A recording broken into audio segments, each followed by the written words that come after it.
So we're taping this pod, and I was just looking in the archives, George. The first time I came on 790 The Ticket, do you remember this at all? Like, you're doing a show. Yeah, I was doing a show in the morning, and you came on. Yeah, I was like dumbfounded. I was like, wait. That's not remembering. Hold on. George's like, yeah, I remember. I was doing a show. You came on. I remember, well, the Heat Index had just started, and I was like, I really like this Haberstroh guy. Andy, go book him. Yeah. Done. And I remember I got the DM or the text message from Andy. It was Andy King, right? Yeah. Andy King. Yep. Yeah. Andy King texts me. He's like, hey, George Sedano wants to have you on the show. You did a great article this week on LeBron's clutch stats or whatever it was. And I remember having this panic of like, is it Jorge or George? Because I just moved down to Miami.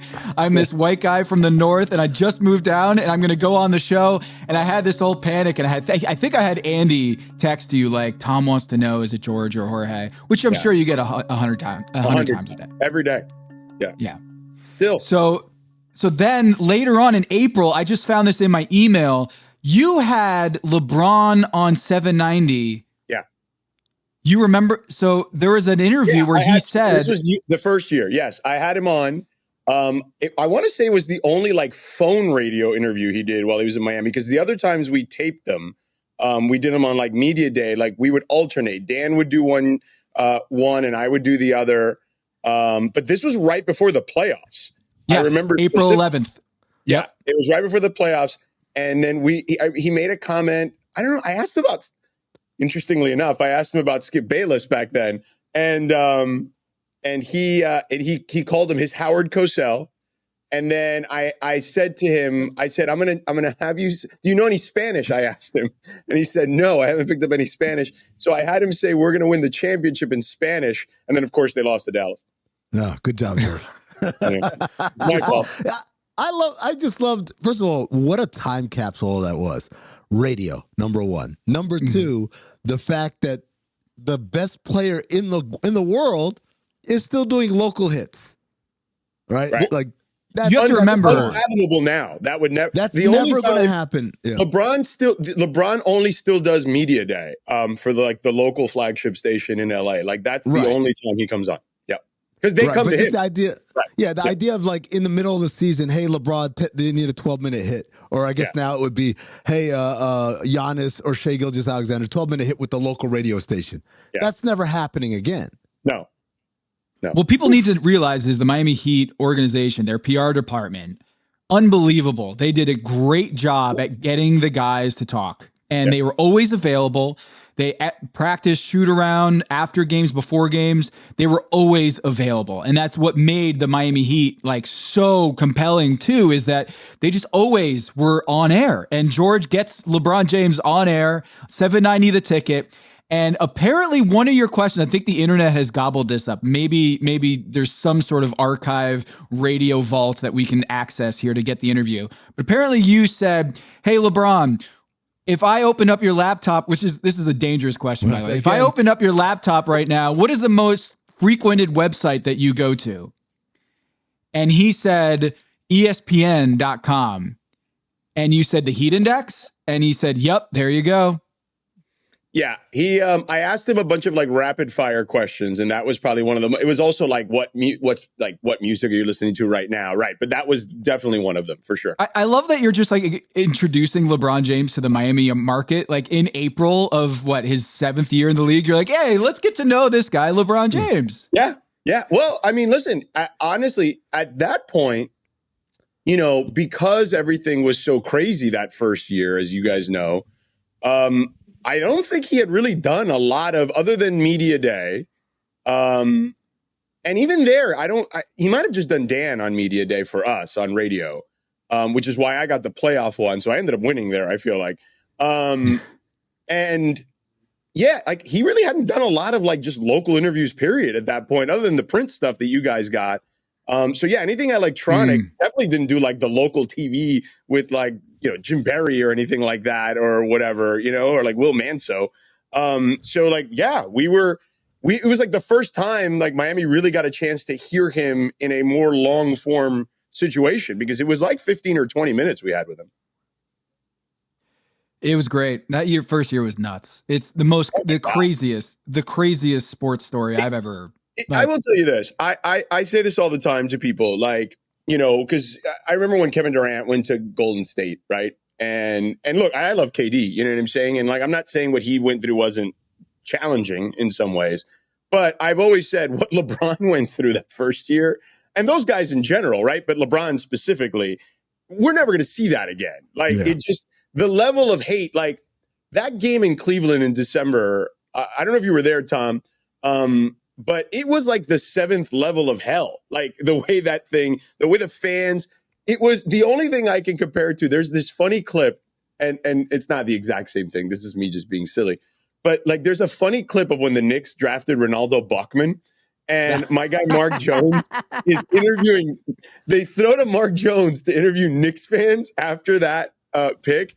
And like, they're like, almost like, it's like, remember the movie Ghost, where like the ghosts come and like snatch you and like take you away or whatever? The shadows. Yeah. Shadows. That's what was happening to Mark Jones on that broadcast. So it was like, he was like asked about Bachman, and they're like, Bachman is good, but Isaiah's a bum. And then like, they just like, they surround him and engulf him. He's like, he sends it back to whoever was doing the broadcast. All right, Reese, very passionate Knicks fans here. So it felt like a version of that, except not funny. Like, so yeah, like Kevin Durant going back to OKC and them calling him like a cupcake and having cupcake signs, like that wasn't as bad. Like everyone who's had it since the return game has never had it as bad as he had it, for sure. Well, George, the Miami people always say about that time, they'll say, look, man, we expected a hostile experience in Cleveland. We expected a hostile one in Toronto because of Bosh. We expected a hostile one in Chicago, New York, because they were in the running. Yeah. Utah, Memphis, like it was the other places that had no skin in the game. Yeah. Detroit. I remember Michael Wallace had this column where they had to like. There's a guy in like the front row in Detroit that went after LeBron, and it was a whole altercation. And Michael Wallace wrote this column about it, and it was like, man, this guy was saying was crazy. Well, and it was in Detroit. Everywhere he went. Yeah, I remember having that conversation with Chris Bosh years after, right? When Bosh was getting his jersey retired. Third best player in Miami Heat history, by the way. Third best. Yep. I think he's in the conversation. Like I wouldn't argue with you about it. Look, George, the reason this is because we don't have to revisit this. You don't have to do that. Because you did bring it George, up. I mean, I was trying to do a flyby. Before you came on, as Thomas tried to intro you and say, hey, we're going to have Jorge Sedano on to talk about the latest struggles with perhaps the 3rd greatest player in Miami Heat history. He's talking about Jimmy Butler. And we were like, whoa. And Bay said, Chris Bosh is your guy. And I said, Alonzo Mourning's rolling over in his grave. So before we get into anything, I need it from Jorge Sedano, Miami guy himself, even though they say here's the ranking. Here's the official ranking, okay, according to me. George. This is my official record book, so eat that, Stugotz, okay? Number 1 is still Dwayne Wade, okay? In regards to, like, if we're talking about talent and what he means to the franchise, is number 1 Dwayne Wade. It's not even close. None of the other stuff happens without Dwayne Wade. Okay. So it's Dwayne Wade, it's LeBron, it's Shaq. Okay. Third best player in Miami Heat history, Shaq. Yep. Yes. Because of impact. Impact matters. Then I would say the argument then becomes Butler, Bosh, or Alonzo Mourning for whatever you want to do, 4th, 5th, or 6th. Hardaway is also in that discussion too, because he did kind of have a resurgence. So I would say Jimmy, if I had to, probably put him 4th. But you know what? No, Zoe means more. Dude, Zoe is the thing that took you guys from. Zoe. I would go 4 with Zoe. Then I'd say Jimmy and Bosh and Hardaway can argue for 5th. Zoe was the inception of Miami is a whale hunter's paradise. Correct. That's where it starts. Yeah. It starts with Alonzo Mourning. Like I'm gonna come in. I'm Pat Riley. I took over. Not Sorry, Glenn Rice, good enough. You're gone. Yeah. Give me one of the premier centers in the game. Yeah. To me, Zoe's got to be up there. You know what? Heat culture. 4 fine. Like 4 that's Zoe. Yeah, he's 4th. I think he's over Shaq. I don't. Interesting. Only because they wouldn't have been able to get over the hump to win a championship without Shaq. Sure. But it's to me it's kind of like Kevin Durant. Like the first one matters too, like in a big way. Like you again, while I say without Dwayne they don't get the other stuff. I mean, if Shaq doesn't come there, they don't get the other stuff either because LeBron doesn't look at the Heat the same way without that championship. So LeBron's fourth then. No, LeBron is second. Well, on Basketball Reference, we have win share totals for every Heat player, and number one is Dwayne Wade by far. Right. Then LeBron is two, and to Amin's credit, Alonzo Mourning, number three in win shares. Heat history. Let me tell you though, I was there for that Game 6 in Dallas. So it's funny. They didn't have a seat for me in Dallas that day. Actually, I misspoke. They had a seat for me, but it was I was at that time the pre and post game host on radio. So I did pre-post and half, and they had me all the way up in the roof. And I'm like, how the hell am I supposed to get all the way down to the broadcast position? Because back then, radio was being done on the floor. So I'm like, there's no way. So I finagled with the Heat security guys, Dave Holcomb and those guys, to be able to stand next to them, basically in the VOM near the tunnel. So right near the Heat bench in the tunnel. So I stood the whole game. So back to Zoe, I was right there when Zoe had all those crazy blocks, like that one stretch where he blocked, I think it was Jason Terry or Josh Howard or whoever it was, like a bunch of times, and then did this thing on the floor where he like punched the floor and like nuts. Like I was right there when that thing happened. It was crazy. So culture. Yeah, that was culture. Man, because people are saying now, like, this is crazy what's going on with Jimmy Butler and Pat Riley. And I'm saying, it is crazy. But someone with the Heat had reached out to me and was like, kids these days, they don't remember what happened in that first year in Miami. Like, it was wild. Dude, what was going on. Go back further. Shaq almost punched Pat Riley in practice. Yeah. Forget about what Jimmy Butler did the other day. You want to talk about Heat culture? Alonzo Mourning saved Pat Riley. Alonzo Mourning, Shaquille O'Neal was this close to slugging Pat Riley, and Alonzo Mourning, big fella, got in the way and saved Pat Riley, who was nose to nose with Shaquille O'Neal in practice over Jason Williams getting there late to practice. One of my favorite quotes is from Uncle Jerome, who's Shaq's longtime security guy. He's telling me that story. And he says, as soon as they left, he's like, well, I'm going to start packing. And Shaq was like, why? And like, we're not coming back. Yeah, for sure. Amin got to then have Shaq with the Suns back then. So, like this, to me, that was like, that doesn't top that, okay? Like, forget it. You know what I mean? Like, you're not topping that. And then Bumpgate in 2011. What's that? Bumpgate with LeBron and Spo was wild. And the whole do you ever get the itch right to Riles? Like, come on, man! Like that stuff. If that stuff would have happened in today's internet, oh my God, we'd be talking about it for forever. Like it would be the only thing we would be talking about. By the way, it's all for all the chatter about NBA ratings, this, that, and the other. Back then, we had the best combination, I think, of drama and like on court, like we had enough super teams, but enough teams that felt like they were competitive. Like we had like a perfect blend of just everybody kind of like mixing up the focusing on the games and the drama at the same time. But I will say this, that team is where the drama scale started to flip for sure, more in that direction than the game direction. I do think it doesn't mean that this saga between Jimmy Butler and Pat Riley isn't awesome, isn't great theater, isn't dramatic, isn't just, it's got a lot of different tentacles in it. But George, when you look at Jimmy Butler and this Pat Riley situation, when do you think it broke? Like, when do you think it kind of changed? Was it when Pat Riley called him out and was like, hey, if you didn't play, then you need to shut the hell up? Or was it before then? There's two, I think, timelines where both sides can be culpable here. Okay. Let's start with, do I agree that with Jimmy and his representation that they could have done a better job of at least trying to get better in the margins? Yes. Okay. I do agree that is something they could have done. Because they did try for Dame. They tried for Donovan Mitchell. But Ethan Skolnick, I'll never forget this, tweeted out that he had heard that Donovan Mitchell did not want to play with Jimmy Butler. And then Donovan, quote, tweeted him and said, that's not true. I don't know if it was true or not true, but I will, if I had to side with one side or the other, and I like Donovan, I would probably lean towards Ethan, and here's why. Because when the Heat beat the Sixers in the second round, the year they faced the Denver in the finals. Yeah, 2020. Yep. Right. No. Oh, sorry, 2020, 23. Yeah. Sorry, 23. Yeah, 23. 2 years right. Ago. Yeah. Yeah. So they beat, because I remember Danny Green got hurt in that game or whatever, just terrible knee injury. And I remember Donovan Mitchell was hanging around the Heat locker room.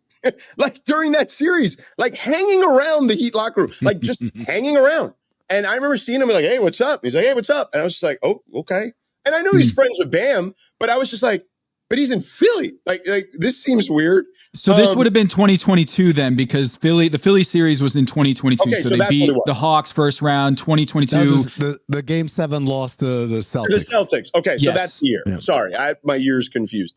So there it is. So you see Donovan Mitchell in the Miami Heat, or the Philadelphia 76ers outside the locker room with the Heat. Yes, absolutely. And just kind of hanging out there, talking outside the locker room. And again, I know he's friends with Bam, but that to me was like, that struck me like, this doesn't seem normal. You know what I'm saying? Like, so I that's why when Ethan wrote that, I kind of bought it a little bit. I mean, he says no, but I don't know. So anyway, they tried for Donovan. It didn't work out. They tried for Dame. We all know how that worked out.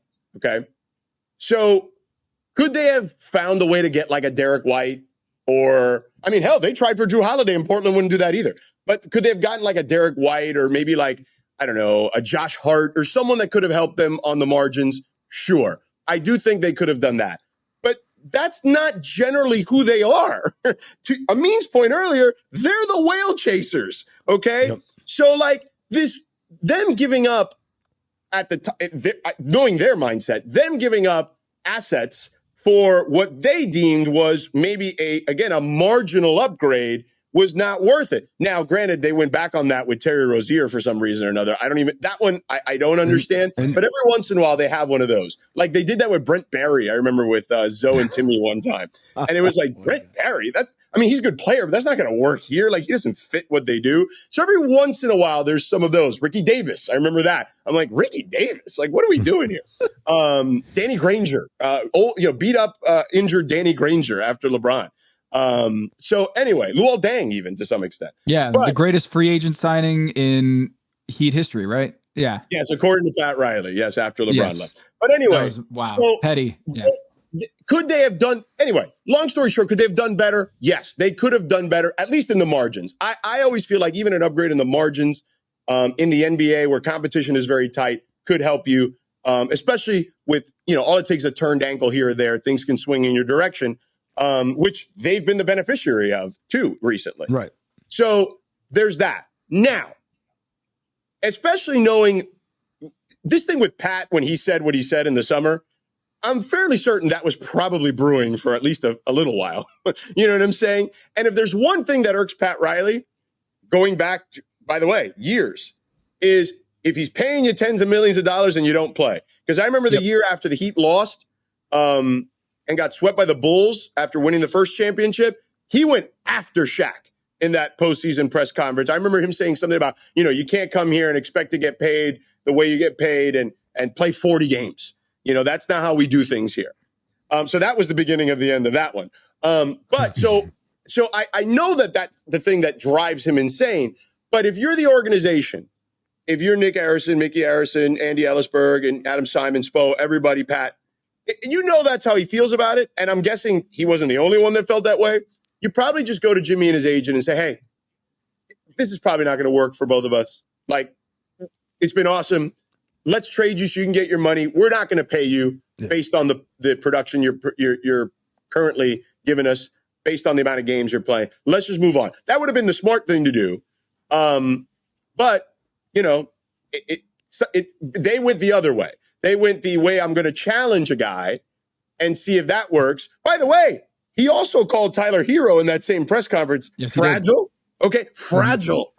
like there is, I mean, the only worst thing he could have said was soft, right? Like in that scenario. And Tyler Hero has responded in a big way. And when Jimmy Butler and Spo had the almost fight in the middle of that game, they went on this incredible run in the postseason right after that. So when challenging these guys, a lot of times it responds positively. Correct. And then basically everything Jimmy and his representation have done since there afterwards is nonsense. Starting with Jimmy's representation telling everybody, under the sun, oh, Jimmy's going to play like an MVP this year. He's going to prove it to everybody. The Heat are going to, we'll see, if he even decides to come back because he's going to play at such a high level. He's going to have so many suitors, this, that, and the other. And they're going to regret not signing him to a long-term deal before. That's basically what was being spread around the media landscape from his side. Okay. Clearly that wasn't the case. Okay. Because he's basically on pace to play less games than he did last year. Okay. This was even before the suspension. Or the illness that he had, which he did have an illness. So there was that. He was sick. But again, he was on pace to play 54, 55 games. So none of that came to fruition. Then he destroys Shams Charania on Twitter. And all the things that Shams has tweeted then and since have absolutely come to fruition, almost to a T. So they have mishandled this completely. And I also don't think him doing what he did at the press conference the other day makes sense. Because if I'm another team, I'm like, really? Again? You know what I mean? I'm not doing this again. I'm not doing it with this guy. I don't care how good he is. At 35, there's, it's diminishing returns at this point. How much time does he actually have left where he can perform at the levels we've seen? And now he's going to keep acting like this at the one place where they clearly also allowed him certain concessions, and I think people around the league know this, that LeBron didn't get, that Dwayne didn't get, that Shaq didn't get, that Bosh didn't get, that Zoe didn't get. And he went through the whole top 5. And it still didn't, and Hardaway didn't get 6. And it still wasn't enough. So I get both sides of it, but both sides handled it terribly. The Heat on the front end and Jimmy and his team on the back end. It's, there's a part of this where I don't know. I feel like I'm one of the few people who sat back and said, well, I'm not surprised because this is, these are two train tracks that were always going to meet at this place. Yes. At this juncture. It was always going to be at some point, Jimmy wants more money and the team is going to look at it. Whether it's been a lovely time over the last 18 months or so, or the acrimony we're talking about, the team's gonna look at it like, I don't feel comfortable paying you because of your age and because of other factors, right? No, I don't feel comfortable doing that. And Jimmy historically does not appreciate having to wait for his money. And so, if you guys will allow me a little timeline into Jimmy Butler, all right? So Jimmy Butler, unheralded out of college, goes to community college. From community college, transfers to Marquette. Marquette plays for Buzz Williams. Buzz Williams, very blue collar, give me a bunch of 6'7" guys that are basically football players, and we're going to rough and tough our way into winning games in the Big East. They do that. Jimmy Butler gets drafted with the 30th overall pick in the draft. He's thought of as going to be a good wing defensive player. Maybe he can learn to shoot a little bit and turn into what is going to become a 3-and-D. But at that point in time, we don't even have people like that. He's going to be Tony Allen, basically. So he goes to Chicago. First year, doesn't play much, right? 8.5 minutes a game, 40 games, whatever. Second year, under Tom Thibodeau, now he's won over a rotation spot. He plays all 82 games, plays 26 minutes a game. He makes a name for himself as one of the premier defensive players. Joakim Noah's there. Derrick Rose is there. This is the height of the Chicago Bulls being the Chicago Bulls, and he's just one of the guys. That's what we drafted him with, right? Third year, he starts every single game. He scores in double digits. He's like, oh, this is a nice little solid player. He is up for an extension because he's a rookie on his rookie scale, the third year in that offseason. Up for an extension. Chicago says, we don't know. Let's just play this year out. So he plays the year out. And in that year, that fourth year, he's the most improved player. He averages 20 points a game. He leads the league in minutes per game. He becomes the best player on that team because Derrick Rose is in out of injury, and Joakim Noah's starting to come down, and they got Pau Gasol, but Pau Gasol ain't quite what he is, all right? So he gets his money, 5 years, $95 million deal. But then what happens? They get rid of Tibbs. Despite Tibbs winning a bunch of games and all that, Tibbs is out. Who's in? Fred Hoiberg. Fred Hoiberg, very different type of coach. Tom Thibodeau, we all know, taskmaster, coaches you hard, whatever. Fred Hoiberg, kind of easygoing guy. Jimmy Butler does not respect that. So, begins to rebel almost instantly against Fred Hoiberg.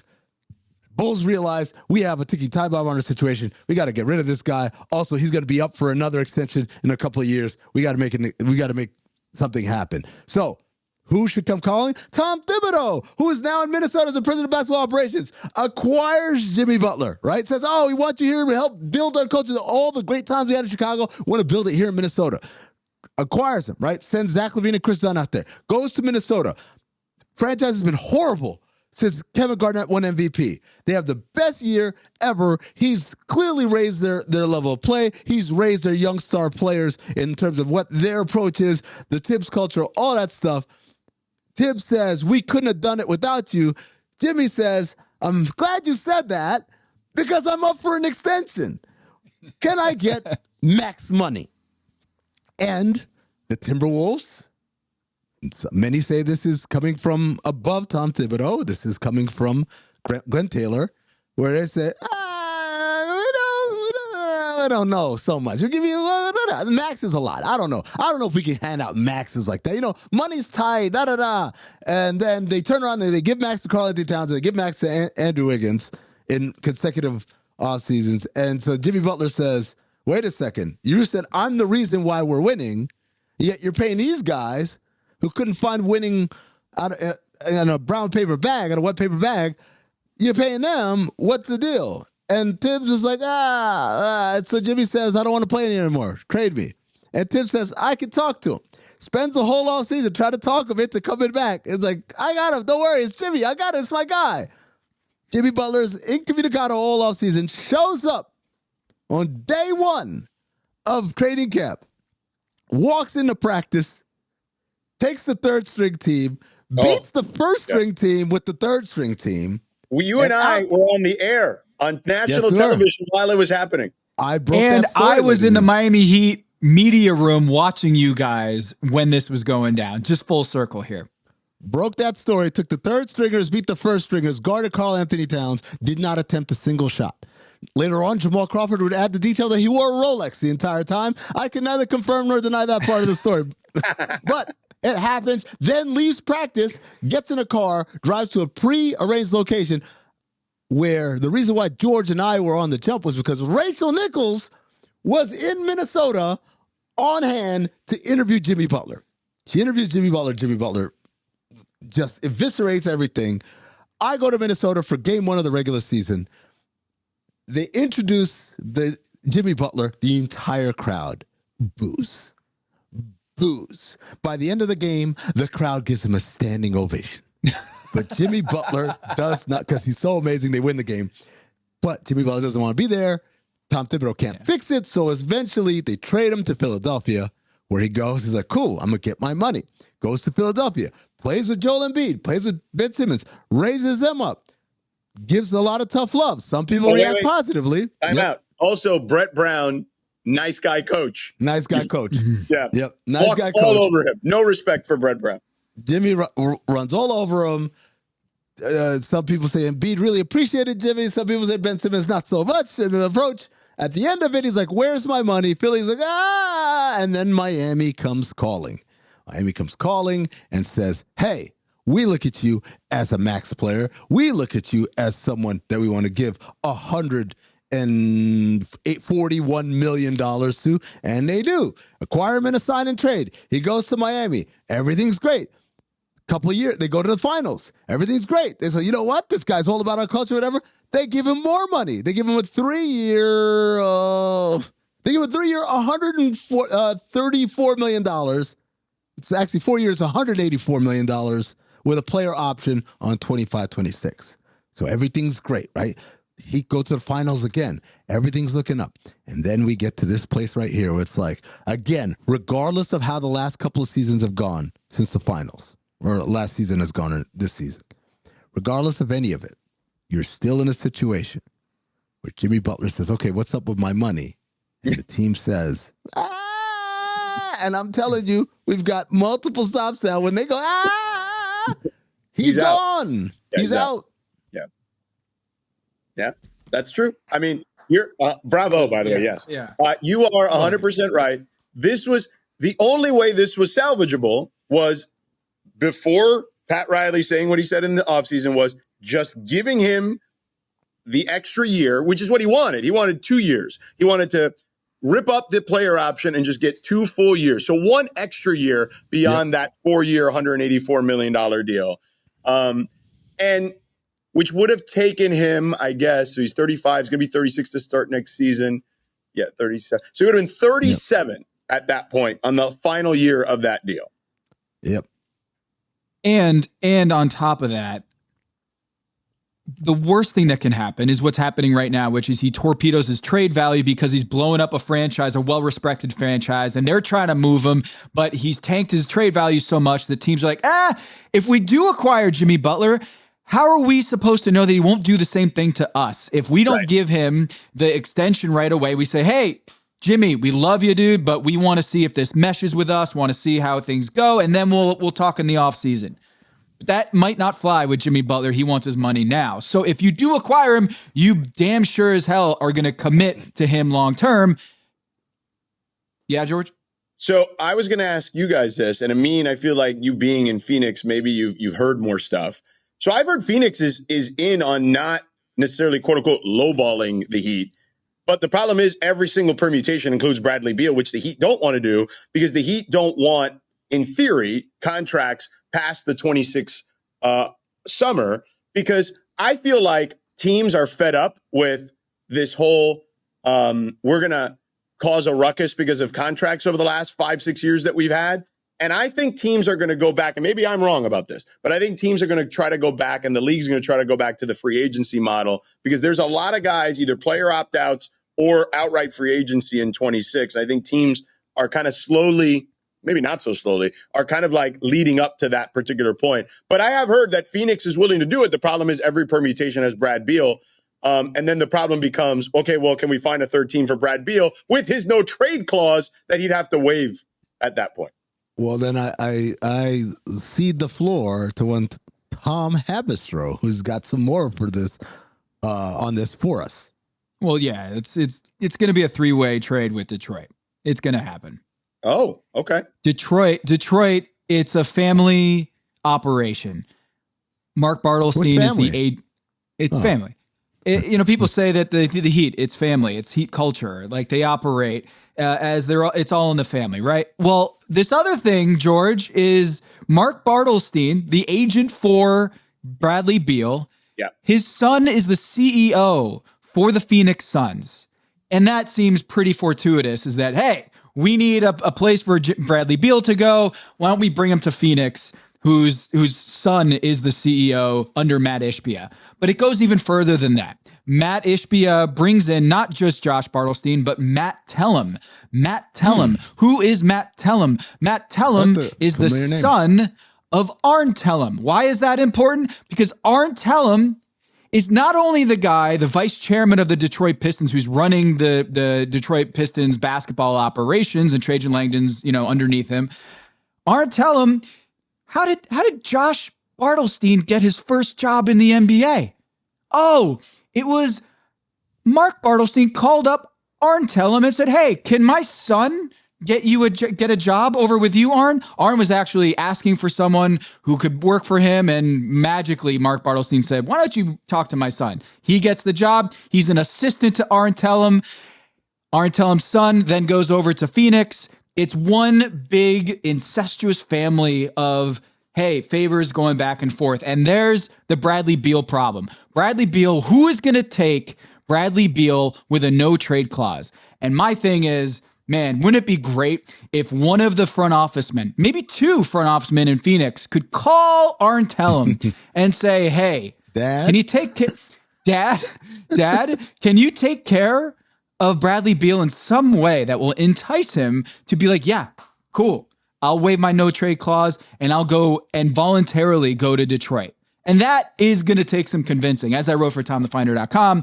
But man, those are some influential voices in the ear of Bradley Beal. And you can see no doubt. The Phoenix Suns are now out of the play-in. They're 11th in the Western Conference, and it's a sinking ship. And does Bradley Beal, who got benched, does Bradley Beal want to be a part of that when see his value plummet heading into a player option in the following summer? I don't think so. I think Bradley Beal will want to go somewhere where he can prove his value, that he's still an all-star caliber player. And what better place to do that than in Detroit next to the rising star of Cade Cunningham, who lost Jaden Ivey for the season, and they need more offensive ammunition. Bradley Beal going to Detroit. They found their third team. What does that permutation look like? What makes the money work there? Okay. This is where it's amazing. Tom is vibrating right now. What did Jimmy Butler say in the tunnel after they beat the Philadelphia 76ers? I was standing right there. I think Donovan Mitchell might have been next to me. He said, Tobias Harris over me. What if Pat Riley was so petty that he was like, you know what? We'll take Tobias Harris and the Phoenix 2031 first round pick and Detroit's 2 second round picks that are basically late first round picks. They have 2 second rounders that are Washington. And I forget the second one, but it's another terrible team that it's going to be like 31 or 33. So they basically get 2 first round picks this summer. They get the 2031 from Phoenix, which every team wants. And the Miami Heat acquire not just Tobias Harris, the same guy that the Philadelphia 76ers chose to extend and give this big contract over instead of Jimmy Butler, but also one player we talked about already, his son, Tim Hardaway Jr. Tim Hardaway Jr. comes over from Detroit and full circle comes to Miami. A former Heat ball boy, Tim Hardaway Jr. Amazing. That's got to be get all the family members together. You know, we're just going to have one big giant family reunion in this 3-team trade. I think that you need someone desperate enough. The Phoenix Suns are desperate enough to bring in Jimmy Butler and say, we're fucked anyway. We need to come in and make a big splash. And Matt Ishbia is that dude. Yeah. That's the word. That's the operative word right there. Desperate, right? Because desperate teams are the ones that make these kind of deals. You're not going to get a team that's not desperate to bite on the financial commitment that comes with acquiring a Jimmy Butler. It has to be someone who's already looking at their mess of a room and be like, well, it's not going to be any more messy if I throw this shit over there. So what the hell, right? And so for the Phoenix Suns, and particularly for a team that's owned by a new owner who still thinks I can just money my way out of this. It's all right. Yeah, he's a great player. Why not? Add him here. He's going to give us a toughness that we need. He's going to make us better defensively. All the things that Jimmy Butler does bring, but without the regard for the financial situation that you find yourself in. That's something that an impatient owner, usually a new owner, does. And I think Phoenix is the right amount of desperation. All the other teams that are mentioned that are linked to Jimmy Butler, Houston, they're not desperate. They're like, man, we just got good. Well, and by the way, I've heard this from a number of different people that their GM, he's like, I've got a bunch of guys who do what Jimmy Butler does, but they're younger and cheaper. Like I can cobble together enough guys that can do what Jimmy Butler does. And Ime Udoka said, he said it about Harden, but the same thing applies to Jimmy Butler. It's like, we're not ready. You need to join something that is up here. right? We're not at that place right now as far as acquiring that vet to take us over the top, which, by the way, reminds me of Roy Williams telling J.R. Smith, I have nothing for you here at North Carolina. You just need to go straight to the leagues, man. You're so great. We just be holding you back over here. Just go. Just keep going. Just go, right? Golden State also not interested in being financially tied up much further beyond what they have right now for Draymond and Kuminga just got Curry. hurt, so Kuminga's out for the next few weeks, and that might have been a piece that the Miami Heat would be interested in. If they don't have picks, then maybe we'll take a young player like that and see what happens. But he gets hurt for the next 3 weeks, which might blow up the deal, might not, but it's just something to note, right? And Golden State, they have a culture there that's already established, whereas the Phoenix Suns are still trying to establish a culture where Jimmy Butler can come in and do what he did with the Miami Heat. Is like, let's go. Yeah. Let's go and create a finals run out of thin air. So I think Memphis, I don't see it either. Memphis, I don't see it. Memphis is like Houston. It's like, this is they're further along clearly than Houston, but I get your point. Still not quite at that one piece away step, right? And so I think Phoenix is the place. I think if you're Pat Riley, if you're Andy Ellisberg, you're like, that's the button we're pushing. We're pushing the Phoenix button over and over again and wait for them to bite. So Pistons, they give Tobias Harris and Tim Hardaway Jr. to the Miami Heat. Right. Let's say the first round pick from 2031 from Phoenix comes and 2 pretty good seconds for this year. Is that enough for Pat Riley and the front office in Miami be like, yeah, that's enough? Yeah, I would be fine with that. I don't think the haul for Jimmy was ever going to be great. Even if they would have done it in the offseason, if none of this would have ever transpired, if they would have done the version, if the sliding door would have been the version I mentioned earlier, where they went to him and said, you know what, Jimmy, we're not happy with the amount of games you're playing. You know, even if they would have gone to market at that point, I still don't think you get this incredible haul for him. I think if you can get some assets for him, some draft capital for him, and you can get some functional players that can help you stay competitive right now, which, by the way, in the East, could the Heat be in the top 5 or 6, even with those two guys? Yes, I think so. I'm always a big fan of, Spo in the land of misfit toys. You know what I'm saying? And like kind of see what he can do. So are they, as good as Boston? No, of course not. But are they competitive still? Yes. And that's what they want. They want to bite at the apple at what's coming in 2026. I think that's the idea of what they would particularly want, because that's when, going back to what we started talking about with Amin, that's when they can go whale hunting potentially again. I'm looking at the 2026 class. Luka, player opt-out. That's the one to look at. Not because I think Luka's leaving Dallas, but I think Luka will opt out. I don't know if he'll leave Dallas, but I do think he will if he opts out. I do think who knows? Maybe he tests free agency. Here's the potential free agents in 2026. You got Kevin Durant, by the way, right? Kevin Durant. You have Damian Lillard, De'Aaron Fox, Zach LaVine, Trae Young, which are in a tier below. Kyrie Irving, Fred VanVleet, and you get down further. De'Aaron Fox, James Harden, Shai Gilgeous-Alexander, or did he sign an extension? He signed an extension. He signed an extension already. Yeah, that's the class you're looking at. So of course they're going to go big whale hunting there. When was the last time we even had a class that was even that good? Because nobody gets the free agency. Yeah. So I don't know how KD feels about Jimmy Butler. Maybe we'll find out here soon enough. But he didn't sign an extension either. And Matt Ishbia last year, you remember the press conference after the exit interview where they got swept by the Minnesota Timberwolves in the first round. Matt Ishbia said, if you call up all the 29 other GMs in the NBA, 26 of them would happily trade spots with us. There's only 3 teams that are in a worse position than we are. And now they're on the brink of missing the playoffs. He's got to be figuring out a way to get Jimmy Butler. Yeah, I think it makes sense for them. I think, the appropriate level of desperation. I didn't really get the Brad Beal fit there necessarily. Like, I just feel like it's a little redundant. You know what I mean? Splash. It was a splash. Yeah, it was redundant. Yeah. I felt like their games kind of, were a bit redundant, the three of those guys in some way, particularly on offense.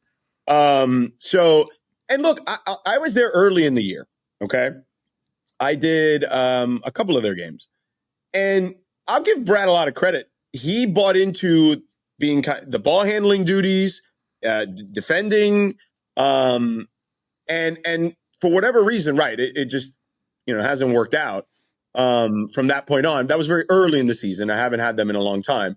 But at that time, everything seemed okay. It just seemed like, hey, if Kevin Durant can get healthy, they'll be fine.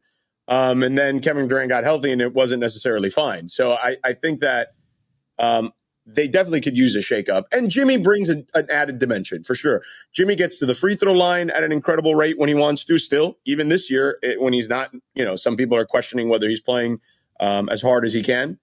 He has had, I think he had a game not too long ago, a couple weeks ago, where he had 18 free throws in a game. So he brings an added dimension that they haven't had. He does like to operate in the mid-range like those guys. But I think that Bud has done a better job of getting Kevin and Devin to shoot more threes, which for whatever reason, Frank couldn't. So I think that if you can continue having those guys work a little further out and allow Jimmy to kind of do his thing, I think the recipe works better offensively. And then defensively, he's an upgrade. Yes. Wondering what your thoughts are on when Pat Riley hangs it up. So it's so funny. I remember having this conversation. I mean, you and I were at this Super Bowl party together at Michelle Beadle's house. This is a long time ago now. Oh my God. Yeah. And the entire Falcons. And yes, it was the Falcons, right? Falcons blowing the lead. Yeah, I remember. Falcons blowing the 28-3. No. Yeah. It was, that was one. This one was a different one. This was the Eagles. Oh, different. Yeah. Beating the Patriots. Different Beatle Super Bowl. Yeah. The year after. So it was the Eagles beating the Patriots. But I was there for that one, but this is the one I'm referring to. And I remember running into, let's just say, someone who had been in the Heat organization at some point in their career and happened to be at this party. And there was a lot of NBA people there. I mean, Jalen was there, Chauncey was there, Paul was there, right? Like everybody who worked in LA was there, right? As Amin can attest, that was kind of the deal. She threw this big Super Bowl party. Everybody who worked in LA, no matter if you were a camera person, producer, talent, whatever, didn't matter. All right. Security people, they were all there. Hairstylists, makeup stylists, they were all there. Everybody, she was always super welcoming with that stuff. And I asked this person, hey man, so, Spo's going to become Pat, right? Eventually, like Pat's eventually just going to just kind of step aside. And this person said, man, Pat's never going away. And I was like, not even like a Jerry West role, you know what I mean? He's like, man, I'll believe it when I see it. He's turning 80 in March. 80 in March. I know. And look, I will say this I know for sure. It is way more collaborative than it's ever been. Okay. This is not Pat Riley ruling with an iron fist. For all intents and purposes, Spo is the voice of the team on a daily basis. That seems very obvious. Well, if it was Pat Riley putting his fist on the table, they're not coming out with a correct, but coming out with a statement saying because Jimmy wants to go elsewhere and his representatives want to go elsewhere, we're open to trade offers. That does not sound like a Pat Riley. The thing that Mike Ryan said on Levitard's show is that keep in mind that Pat Riley went to high school at the same time as Joe Biden. Like that puts it in perspective. Okay, and that's fair. But what I would also say is this. I'll tell you what he told Ira Winderman last year. I could do more push-ups than you. Okay. And I think Pat Riley can push up all of us probably still, even at 80 years old. But did he really say that to Ira? It's like he picked his target. He didn't say that to Anthony Chang, right? He said that to Ira. No, agreed. But he so anyway, what I would say is this. When they need the bad cop, he's clearly okay being the bad cop. Like, there's no doubt about that.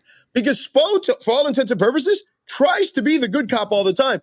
And you know what else Jimmy really kind of annoyed me with recently? Was when he took a shot at Spo about, like, not having the ball and the offense not playing through it. And it's like, come on, man. You knew at the beginning of the season they wanted to play through the guards a little more, especially early on. And it was supposedly... the thought process was it was for Jimmy's benefit, right? Yeah. Like hey, we don't have to put so much pressure on you in the regular season. So we're going to rely on the guards more. And that way we can rely on you and Bam more, and you particularly when it matters. So then for him to argue about that, like, and just like, if you watched that game, that New Orleans game, where they, he claims they questioned whether he was playing hard or not. I don't think anybody needs to question it. If you had two eyeballs, you could see it for yourself. Okay? He was not interested in playing that game because of whatever the game plan was, which is in essence been the game plan the whole year. So he picked and chose that particular time to use that to his advantage. Okay? But anyway, back to Pat. I think Pat's still okay being the bad guy, but it is more collaborative. It's Pat, it's Nick, it's Mickey, it's Andy, it's Adam, it's Spo. Those are the 6 people at the table that are having the decision-making conversations. Rank them, George. What's that? Oh, rank 'em. That's a great question. Well, where's Zoe in there? Where's Zoe? Where's Zoe? Top 4? Top 3? I still think at the end of the day, it's always really been Mickey's decision at the end of the day. You know what I mean? Like, he'll side with Pat. He'll let Pat make the decision. But I do think there have been times, there's been very few instances, if I had to guess, where Mickey and Pat were not aligned. And he's still the guy at the top, right? Even though Nick runs the day-to-day. So I would say it's still the Arisons. And then it's like Pat, Spo, Andy, Adam, like if I had to rank them. Damn, Spo. Spo left out of the top 3 on both lists. Sorry, Spo. You're number 1 in my book as far as coaches, though. Hot take, though. Ty Lue's my number 2. I don't think that's a hot take. I think more and more people are. I've been on that for a long time, and people. Yeah. By the way, I was on. Listen. Famously, at a summer league game, I was on Spo many years ago, and Dan Dockich and I had like a full-on first take episode during a summer league game about it. Yeah. Dan Dockich could see it in his eyes, right? Like, this guy can't be a great coach. Look at his eyes. I mean, he tried to tell me at that time, not, and look, I like Brad Stevens. I'm actually a big Brad Stevens guy. But I mean, Brad Stevens, fine, whatever you want to tell me, Brad Stevens, but I didn't agree with it. But then, he was giving me like Nate McMillan, who I like as a person. But come on, you're telling me Nate McMillan is a better coach than Eric Spoelstra? Even in like 20 whatever this was, like I don't know, 2018. Dan Dockich. Yeah. So you don't have to keep that seat warm for Pat to join you in LA as he rides out into the sunset, is what you're saying. He's got still a little a house in Malibu will remain vacant. Yeah, the Valhalla, as I like to call it. It's it's going to sit there. He still has the camera. He watches it. He comes out for a couple weeks out of the year, during the season, in the off season. Here's the thing. Jimmy I don't want to say took advantage, but Jimmy maybe he did take advantage of Grandpa Pat. Okay. This version of Pat, like the whole, as I kind of alluded to earlier, the concessions that were made, that Zoe didn't get, LeBron, Dwayne, Shaq, none of those guys got. Like, and I'm not going to go into the details of it because honestly, fans, I don't think care. But let's just say and this has happened a few times. The culture slipped a little bit based on their previous standards. And Jimmy was allowed to have certain leeway that other guys didn't. And I think Grandpa eventually gets mad, okay? He loves the grandkids, but eventually the grandkids can annoy him, okay? After a while. If you don't listen to Grandpa about putting your damn toys away, okay, when playtime's over, he's going to get pissed. And that's what happened. So Pat eventually was like, all right, enough, and, here we are. And here we are. Jorge Sedano, ESPN. Go watch him on TV. Does great work. Even if it's Winston-Salem, North Carolina, going to call a Wake Forest football game. And then right below that, in NBA coverage. I know the peak of your commentary is doing Wake games. Were you sad Dave Clawson went away? I'm sad that Dave Clawson went away. Dave Clawson, random side note, one of my favorite coaches to talk to, him and Mac Brown, both gone. And Dave Clawson, cool story. I know his wife is, her parents were expats. They lived in France. She grew up in France. I was going to France last summer with my kids, which was not my idea. And Kelly's like, what? She's listening to this. Like, everything's been great so far. And not my idea. It was a blast. But Dave Clawson, I asked him, hey, man, I know you had, you have kids, right? I'm sure when you would go there when they were younger, like, what can I do? He legitimately, on a yellow notepad, drew me up a game plan with the kids, which we followed to a T, and it was amazing. So I will forever be indebted to Dave Clawson, Wake Forest football coach. Yeah, I think he's a bit of the same Pat Riley school of like these kids these days. I can't hang. Like Tony Bennett did the same thing at UVA. Yeah. Mike Krzyzewski before him, Roy Williams before him. I mean, all these guys. Pitino's the only one, the vampire, still like wanting a bite at the apple. Oh, maybe that's the move. By the way, maybe here's a hot take. Pitino should go to the University of Miami. How about that? Oh. That's how you end it. That's how you exit, ladies and gentlemen. La Familia, let's go. That fire and just walk away, put your sunglasses on as the explosion happens behind you. I don't have sunglasses, but I have my regular glasses. Amazing.